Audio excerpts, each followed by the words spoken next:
আজকে এক ভাই কমেন্ট করছে, মনিকা আপু আপনার কি সমস্যা, কি অসুখে তুমি ভুগছো। মানে এটা কমেন্টে উনি জানতে চাইছে, বুঝছো। মানে তুমিও যে মানে অনেক সময় দেখা যাচ্ছে যে কথা কোয়ার সময় তুমি যে ঝাঁকি দিয়ে ওঠো না, মানে উনি জানতে চাইছে যে তুমি কি, তোমার কি সমস্যা, মানে তোমার আসলে অসুখটা কি। আবার আরেক ভাই কমেন্ট করছে, গাঁজাখড়ি কথা বলার জায়গা নাই, 3.5 মাসে হাঁস ডিম দেয়। তো আমরা আপনারা আমাদের উপর বিশ্বাস রাখবেন, আমরা এখানে সঠিক তথ্য দেওয়ার চেষ্টা করব। এবং আমরা হাঁস খামার করে প্রায় 2.5 লক্ষ টাকা লস খাচ্ছি, যার কারণে আমরা চাই না যে আমাদের মতন এই হাঁস খামার করতে গিয়ে আপনারা লসের শিকার হন। আরেক ভাই কমেন্ট করছে, আমরা চাইবো কি হাতে হারিকেন পাছাই বাস, 500 হাঁস 2 দিনে মারা গেছে। আমি দিনাজপুর ডিস্ট্রিক্ট ফুলবাড়ি থেকে বলছি।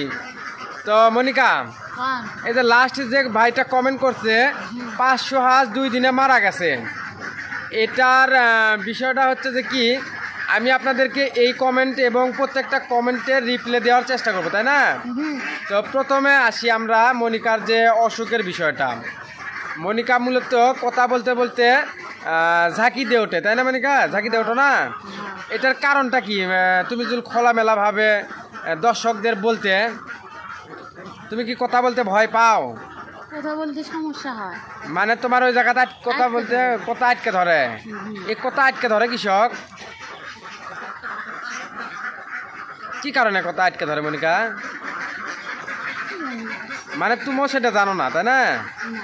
মানে এটা মনিকার কোন রোগ বা কি রোগ এটা মনিকাও জানে না, আমিও জানি না, তাই না।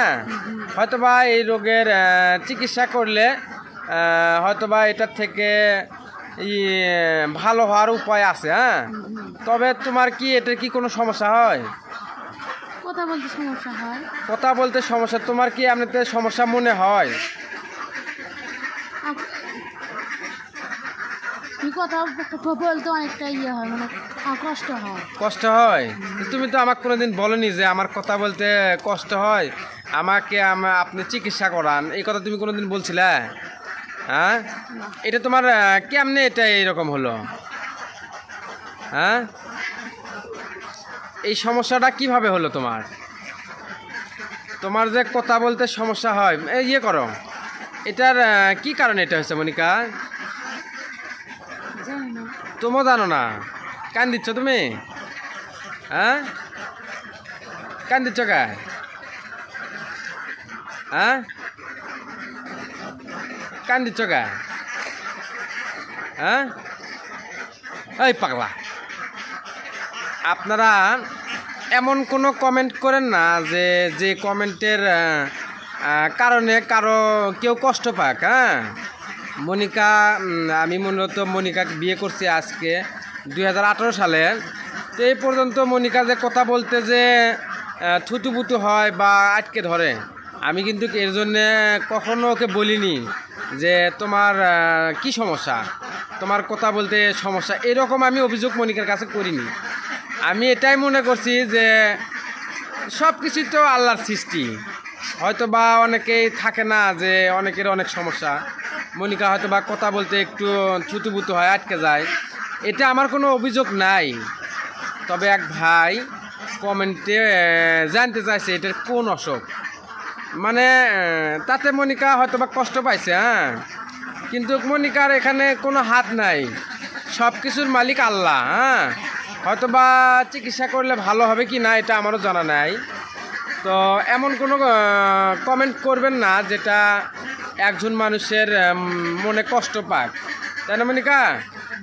হ্যাঁ, তোমার কি এটা কমেন্টটা পড়ে খুব খারাপ লাগছে না? খারাপ লাগছে? আচ্ছা, তোমাকে কি আমি কোনোদিন বলছি তুমি কথা বলতে আটকে ধরো তোমার কথা? হ্যাঁ, তুমি এরকম করে কোনো কথা কও কেন? আমি কি তোমাকে কখনো বলছি? হ্যাঁ, মানে হয়তো বা তুমি একটু তোতলায় কথা বলো, তাতে আমার কোনো অভিযোগ নাই। আমি আছি, ওকে নিয়ে খুব ভালো আছি। হ্যাঁ, আল্লাহ আমার কপালে ওকে রাখছে, আলহামদুলিল্লাহ ভালো, আমি ভালো আছি। হ্যাঁ, আপনারা শুধু দোয়া করবেন আমাদের জন্য, আমরা যেন আপনাদেরকে হাঁস খামারের সঠিক তথ্য দিতে পারি এবং হাঁস খামার করে আমার মতন আপনারাও লাভবান হতে পারেন, না তাই না মনিকা? হ্যাঁ। আবার আরেক ভাই কমেন্ট করছে গাঁজাখড়ি কথা বলার জায়গা নাই, 3.5 মাসে হাঁস ডিম দেয়। ভাই আমরা আমাদের খামার থেকে 3.5 মাসের ডিম পাইছি। তো আপনারা যারা যারা আপনাদের হাঁসের খামার থেকে 3.5 মাসের ডিম পাইছেন তারা একটু অবশ্যই কমেন্ট করে জানাবেন আমাদেরকে। এমনও খামারে আমার বাচ্চা দেওয়া আছে সেখানে 85-86 দিনের বয়সে হাঁস ডিম দিছে, এমনও ফোন আমার কাছে আসছে। ভাই আমার হাঁসের বয়স 86 দিন, আজকে দেখি ডিম পারছে। মানে আপনার হাঁস সঠিকভাবে লালন পালন এবং অরিজিনাল খাকি ক্যাম্বেল হাঁস যদি লালন পালন করতে পারেন তাহলে কি না খুব দ্রুত এটা ডিমে চলে আসে। আবার আরেক ভাই কমেন্ট করছে আমরা চাইবো কি হাতে হারিকেন পাছায় বাঁশ, 500 হাঁস 2 দিনে মারা গেছে। আমি দিনাজপুর ডিস্ট্রিক্ট থেকে ফুলবাড়ি থেকে বলছি। ভাই আপনার 500 কে, আপনি যদি 5000 হাঁসেরও খামার করেন আপনি হাঁস খামার করে লাভবান হতে পারবেন না। যার কারণ সবাইকে দিয়ে সব কিছু হয় না, সবার মাঝে সব যোগ্যতায় থাকে না, তাই না মনিকা? হ্যাঁ। সবার মাঝে কি সব যোগ্যতায় আছে? না। তুমি কি পারবা যে অন্যদের মতো অন্য কর্ম করতে? তোমার হাঁস পালনের অভিজ্ঞতা আছে তাই তুমি হাঁস পালন করতে পারতেছো, তাই না? হ্যাঁ। যার কোনো অভিজ্ঞতা নাই তাই কেমনে হাঁস লালন পালন করবি?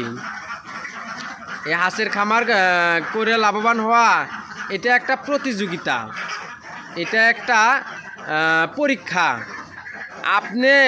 আপনার মতন মানুষ যদি এখান থেকে হাঁস পালন করে লাভবান হতে পারে আপনি পারবেন না, এটা আপনার ব্যর্থতা। আপনি 500 কে 5000 হাঁসও যদি লালন পালন করেন সব মরে যাবে আল্লাহর রহমতে, একটাও বাঁচবে না আপনি যদি সঠিকভাবে লালন পালন করতে না পারেন। আমরা মনিকা আমরা হাঁস লালন পালন করতেছি প্রায় 3 বছর হলো, তাই না? আমাদের খামারে তো এরকম কোনো দিন হাঁস মারা যায়নি। আপনি যদি হাঁসের খামার করে হাঁসক যদি খাবার না খাওয়ান হাঁস বাঁচবি মনিকা? না। একটা হাঁসও বাঁচবি না। আপনি সঠিকভাবে খাবার দিচ্ছেন না, আপনি হাঁসের সঠিকভাবে লালন পালন করতেছেন না, হাঁসক খাওয়ার লাগে পর্যাপ্ত পরিমাণ পুষ্টিকর খাবার আপনি দিচ্ছেন ওই যে ধানের গুঁড়ো, তারপরে হচ্ছে নদীর ছাড়ে দিচ্ছেন বা বিলের ছাড়ে দিচ্ছেন যে তোরা যা খাবার পায় সেটাই খা। ভাই এত বড় সহজ কোনো কিছু না। আপনার পরীক্ষায় পাস করা এত বড় সহজ কোনো ব্যাপার না। আপনার একটা প্রবাসী যে প্রবাসে গিয়ে টাকা ইনকাম করে দেশে পাঠায় সে কিন্তু এতটা সহজে টাকা ইনকাম করতে পারে না। ওখানে দিন রাত 24 ঘন্টা কঠোর পরিশ্রম করার পরে সেখান থেকে ও টাকা পয়সা ইনকাম করতে পারে। ঠিক একই রকম আপনি হাঁস খামার দিলেন, সঠিকভাবে যত্ন নিলেন না, সঠিকভাবে পরিচালনা করলেন না, আপনি লাভবান হতে পারবেন না, আপনার দ্বারাই সম্ভব না। আপনি পরীক্ষায় পাস করা এতটা সহজ না ভাই। বর্তমান সময়ে যারা এইচএসসি পরীক্ষা দিচ্ছে তারাই কেবলমাত্র জানে পরীক্ষায় পাস করা এতটা সহজ না, পরীক্ষায় পাস করা কতটা কঠিন। ঠিক একই অবস্থায় আপনি প্রত্যেকটা বিষয়ে আপনি নিজেকে পরীক্ষার প্রার্থী মনে করতে হবে। আপনাকে মনে করতে হবে আমি একটা পরীক্ষায় অংশগ্রহণ করতেছি, এখান থেকে আমাকে জিতে ফিরতে হবে, তাহলে কেবলমাত্র আপনি লাভবান হতে পারবেন। তাছাড়া আপনি ওই যে মনে করছেন যে খুব সহজ, এতটা সহজ কোনো বিষয় না ভাই। হাঁস খামার যেমনটা লাভজনক তেমনটা আবার লজ্জনক। আমরা হাঁস পালিচ্ছি না মনিকা, আমাকে হাঁস তো মরে না, আপনাকে হাঁস এত মরে কে? আপনারা আমার মতন সঠিকভাবে লালন পালন করতে শিখেন, ইনশাল্লাহ আপনারাও হাঁস খামার করে সফলতার দ্বার প্রান্তে পৌঁছতে পারবেন। তো আজকের ভিডিওটি এই পর্যন্তই। ধন্যবাদ সবাইকে। আসসালামু আলাইকুম।